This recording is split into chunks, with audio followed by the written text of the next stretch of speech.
picture of a magic wand we got to make school feel magical for 3 reasons. Number 1, I learn new things. Number 2, I do super fun activities with my friends.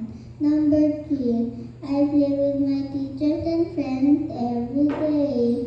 Here I learn so many things I love, like reading and writing, the state of matter, and saying hello in different languages. Hello, bonjour, buenos dias.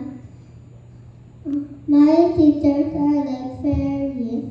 One day I don't know how to do something and then poof, after a few days I can do it.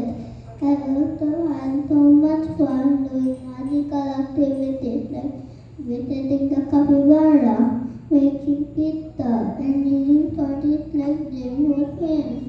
And the best part is, every day in school feels like a magical play. I chit chat with my friends, play games during picnic or Christmas.